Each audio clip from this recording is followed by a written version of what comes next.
Do you ever feel sidelined by the boys' club at work, watching white male leaders rise while you're stuck on the outside?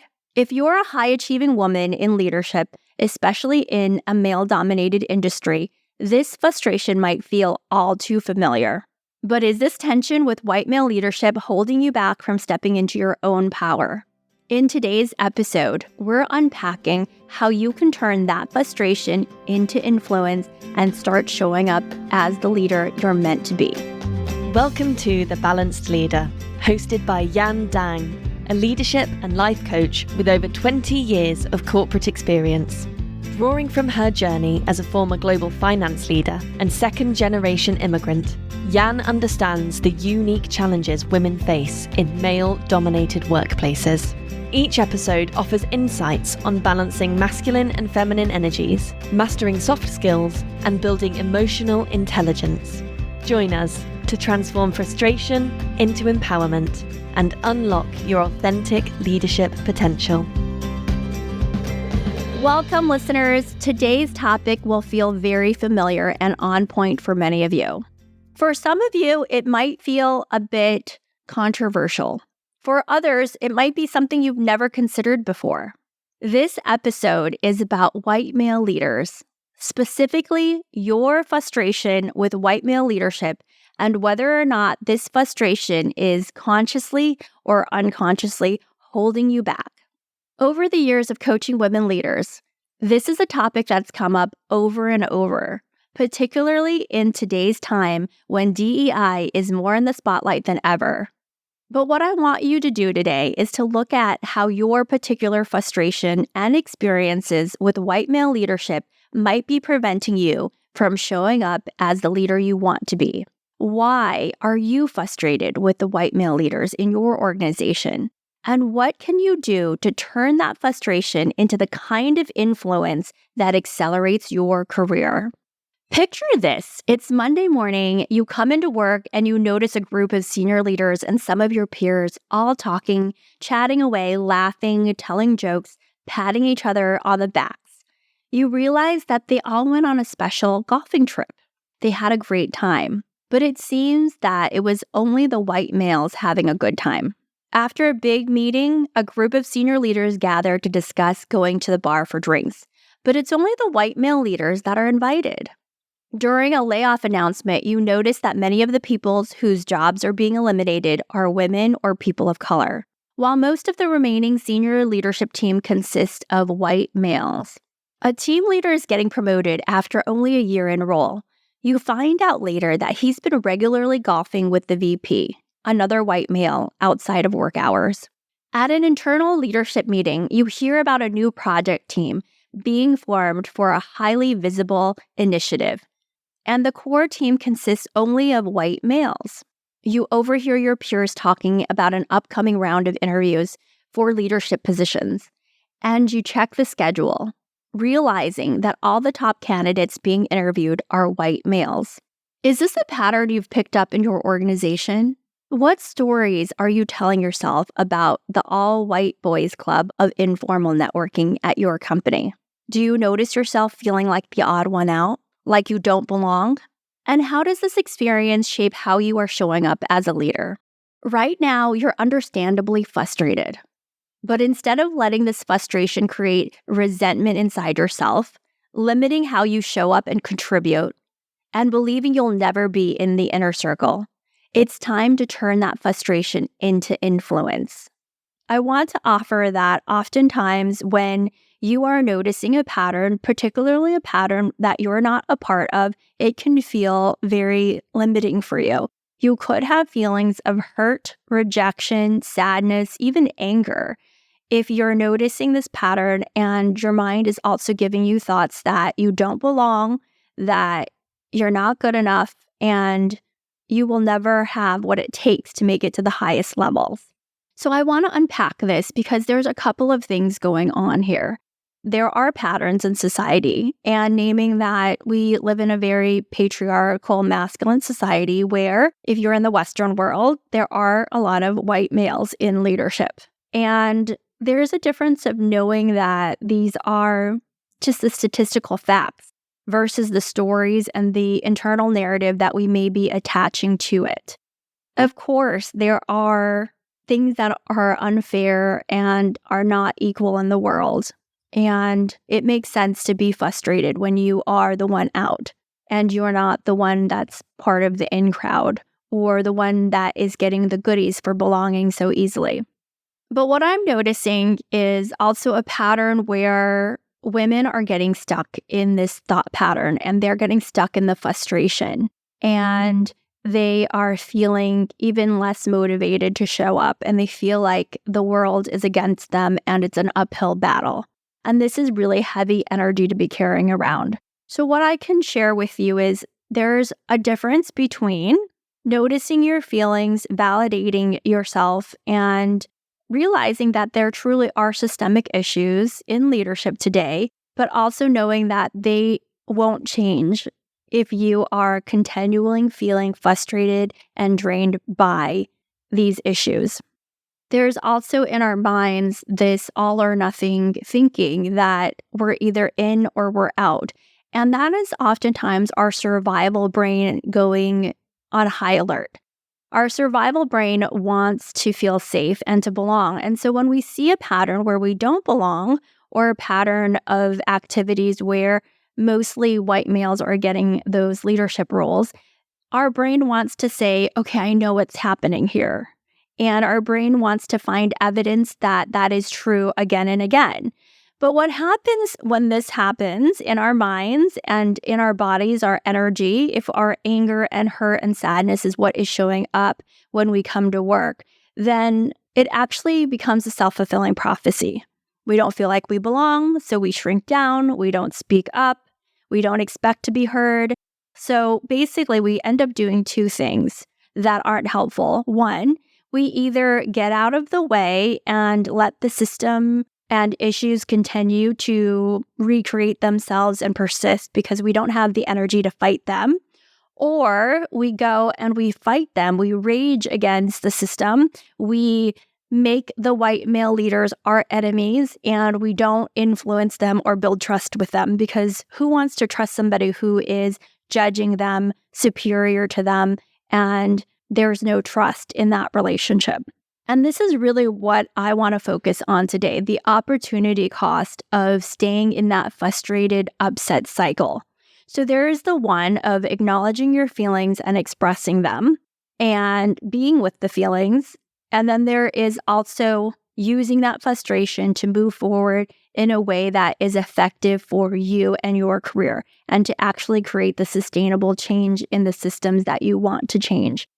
I often tell my clients that it is about evolution, not revolution. And what I mean by that is, if you are somebody who wants to rage against the system, who wants to judge the system in place, then it is very hard to change that system. A revolution is one where everything gets burnt down and things need to be rebuilt. And of course, that's a strategy. You just need to think for yourself, is that a strategy I want for my career and my life and the livelihood for my family? So I want you to know that that is an option, but that option tends to be very painful, very limiting, and a lot of hard work. Now, the other option is evolution, which is, again, using more of that prefrontal cortex, which is expansive and visionary and really full of creative thinking. And in this scenario, what you're doing is still feeling frustrated, still feeling upset, but using that as fuel to influence and make changes. I often tell my clients that it's very difficult to change a system, an organization, a group of people without building trust and rapport. And this is what emotional intelligence is all about, building trust and rapport with people. But if your mind is having the thought that all white male leaders are bad and they are not there to help me or support me and they're in my way, then what typically happens is you cannot connect with that part of you that wants to build these connections, that wants to build the bridges and trust people, because that is the thought that you have in your mind. So it ends up being a self-fulfilling prophecy because you're not fully showing up as yourself. And then what happens is that you are being judged on how you are showing up, which is a holding back of who you truly are in terms of what you're capable of creating and speaking up for what matters to you in the business sense, right? You're allowing this frustration to hold you back and to create these narratives in your mind that these white male leaders are not there to help you. So I want to share with you that I see this as a huge opportunity cost for a lot of women out there because they are using this whole definition of white male leaders as a way to stay with their upset, which is fine to stay with your upset. But what typically happens is people are not feeling their emotions and they're not staying with them because they feel uncomfortable, right? It's easier to blame something or focus on a reason rather than actually be with your emotions. But what I can tell you and what I help my clients do is the more you can stay with your emotions and feel your feelings, the better you will actually feel about yourself and you will connect with yourself. And instead of going to blame other people, you will think more creatively and you will think more strategically about how to improve the situation for you.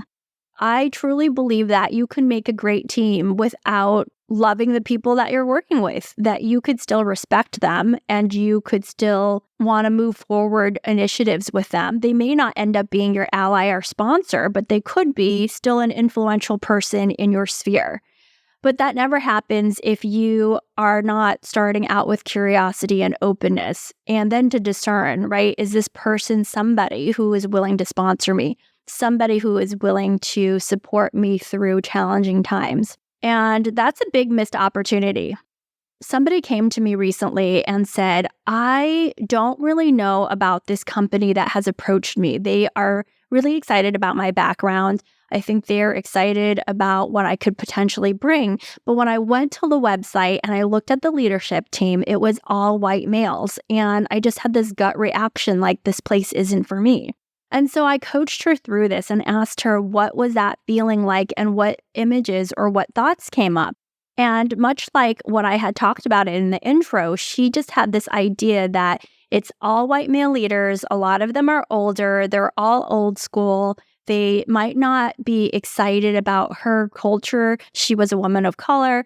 She wasn't sure if they would embrace her way of being. She really cares about inclusivity.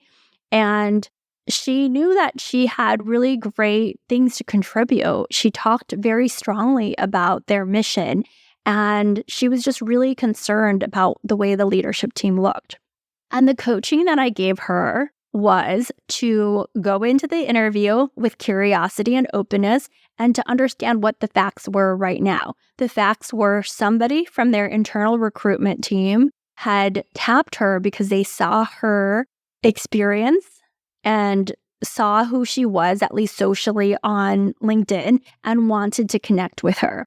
And what she could feel is that she could connect to the mission of the company. She just was really not sure about the leadership team. And so my coaching to her was, what can you lose about going to the interviews, going through the whole process, but checking, that thought in your head that, this white male leadership team is not for me. So you could still have that thought, but you don't need to attach to it so strongly.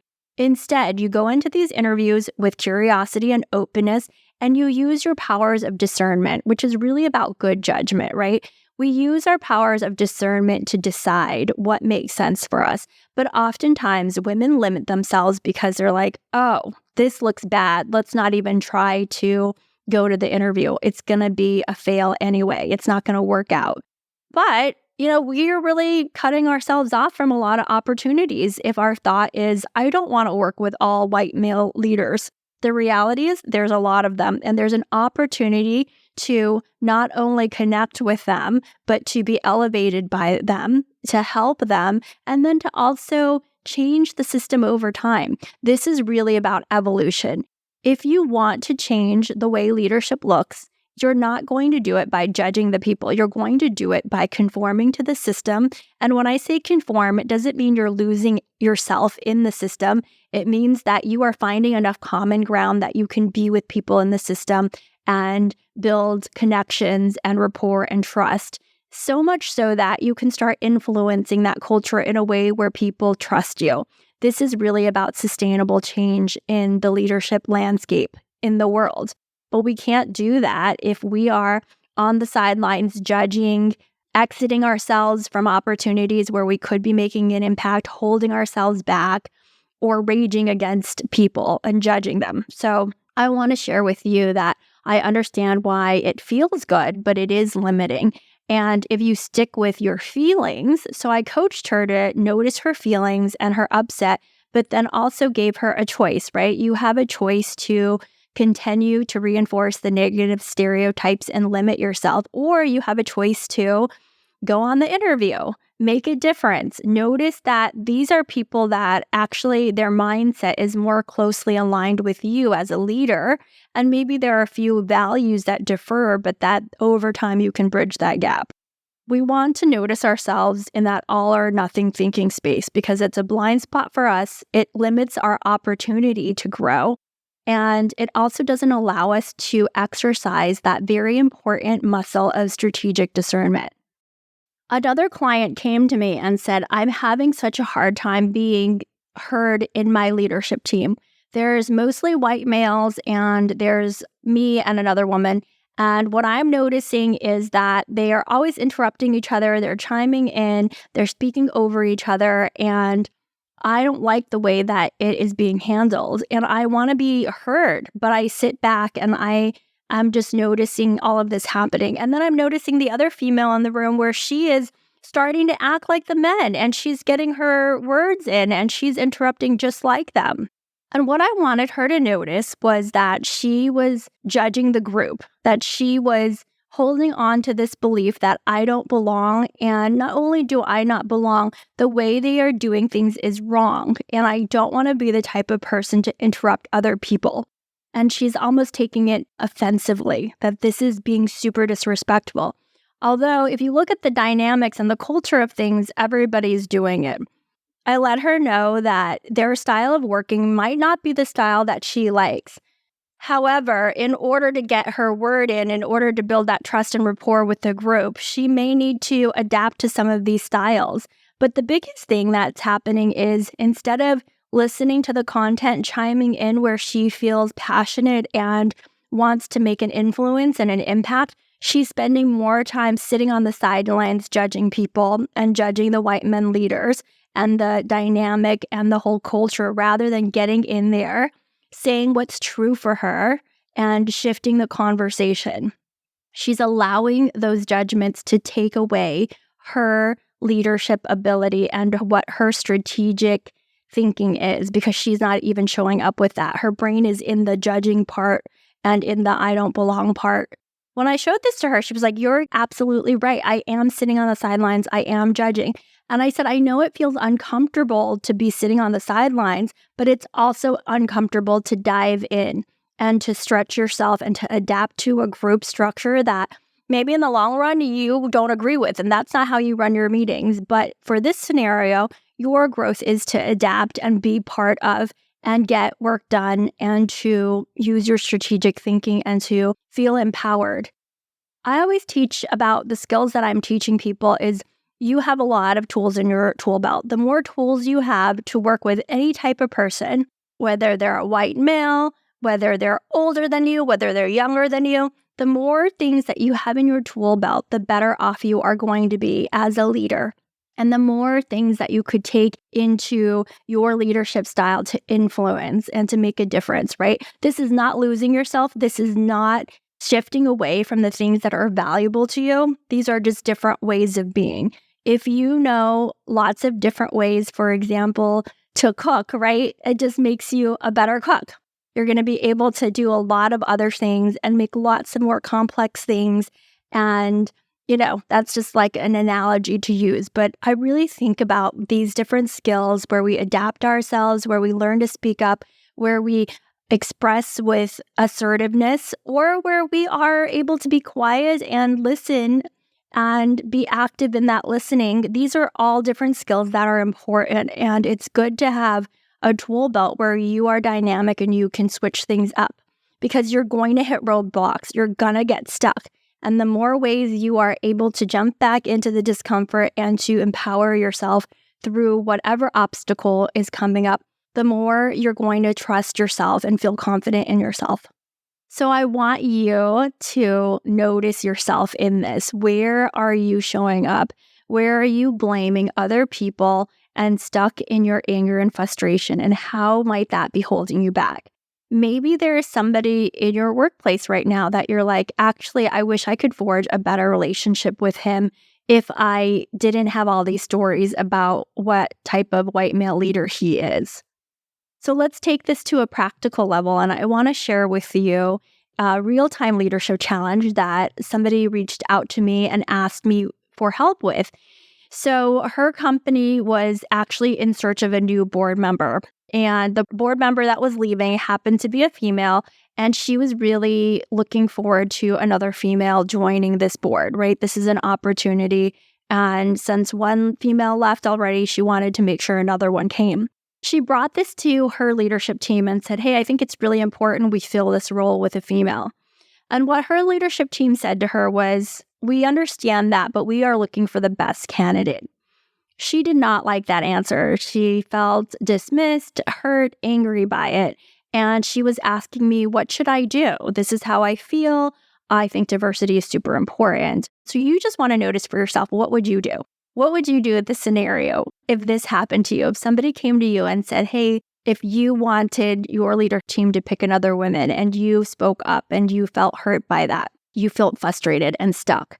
The coaching that I gave her is that I shared with her that, number one, I understand being upset and not feeling heard.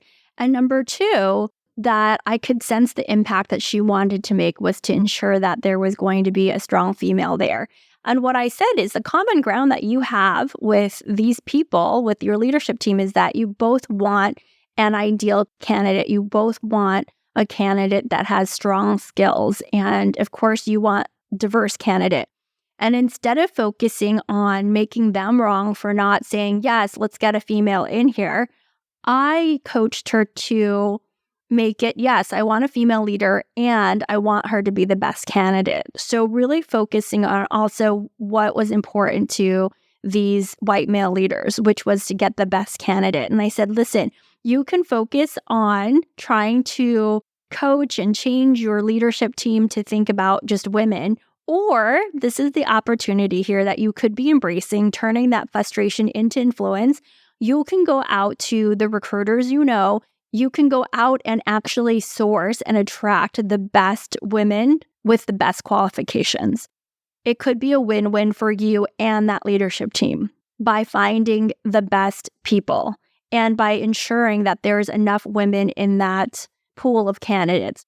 And this way, you come across as you're listening to them and you're still validating what matters and is important to you. But you're not getting derailed and sticking with the frustration or trying to influence the way people are thinking when what they're thinking is actually not wrong. It's not wrong for them to want the best candidate, right? So if you focus on that common ground, she was able to then go out and do that and source more candidates. And that's action, right? That is actually things that need to happen. We know that mostly men apply for roles and women don't. So that action for her was actually going out and doing something about it to bring in, to attract those women candidates. And that's the way that she could influence that group of people without getting stuck in that frustration loop and losing time and losing focus. And also being seen as somebody who cares more for gender diversity than the best quality person to fill the role, right? And that's, of course, not the way that you want to come across because it matters both. You want a person to fill the role that not only brings that diversity of thought and thinking, but has the backing and has the qualities and experience that is best for the company. All right, so I want you to notice for yourself, if this comes up for you, if you notice, wow, all these bros are in this room and I can't network with them because I'm so different. I want you to, number one, acknowledge your frustration. but don't let it define your actions. Don't let it define you showing up with curiosity and openness and using discernment. You can get into that room and you could actually be like, wow, that guy was such a bro. But then when I got to know him, he really cares about his kids. He does so much volunteer work for these underprivileged communities. Wow, he totally blew my mind in what I thought he was because of the way he looked and acted with this group of people versus actually who he is. And being able to find common ground in that, you could be able to influence, connect with people, work with all sorts of different people, and not judge them just by the big stereotype that is out there in the world. And you could lead with emotional intelligence, using frustration as a signal of how you want to improve either the organization, collaboration, the communication, or assertiveness. The other thing that I always tell women too is, obviously there's a lot of informal networking, but you could also create those for yourself too. And we can empower ourselves by creatively thinking about how to create more networking opportunities for us versus judging other people for what they're doing.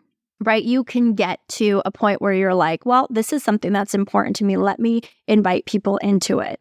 And again, having your emotional awareness is going to be important because you want to notice if your fears of rejection or hurt or anger or any of those things are standing in the way of you fully showing up. And that's where being with the emotions and moving forward in a productive, empowering way makes such a big difference. All right. Well, that was the session for today, really about using frustration and changing it into influence. I want to hear how it works for you. When you are starting to see other white male leaders and your mind goes to judging and being superior, I want you to take a deep breath, ground yourself down, go through it with more openness, go confront, go into the wild, connecting with these people with more openness and curiosity, and of course, using your strategic discernment. But don't start with discerning. You need to start with being open and seeing what's possibly there. Whatever energy you have in you is showing up and is either going to create a connection and attract people to you, or it's going to repel people away. And I get it. Sometimes we want to repel people away, but in leadership, especially with white male leaders, we want to attract people in and we want to be able to just strategically discern. Okay, let me know how that goes. I would love to hear your reviews, or feel free to DM me directly on LinkedIn. And I look forward to seeing all of you next week when we dive into how to cultivate confidence within yourself. All right, see you then. Bye. If you enjoyed today's episode and don't want to worry about missing another one in the future, you can follow the show. And if you haven't done so already, I would really appreciate it if you could share the podcast with others who you think could benefit from it. And leave a rating and review to let me know what you think. I'm creating this show just for you, so I want to know what you want to hear about in the coming episodes. Visit www.aspire-coaching.co/podcast launch for step-by-step instructions on how to follow, rate, and review. Thank you for tuning in, and take care until next time. Thank you for being a part of the Balanced Leader community. We hope you found today's episode inspiring and actionable. For more resources and to connect with Jan, visit us at aspire-coaching.co. Until next time, keep leading with confidence and purpose.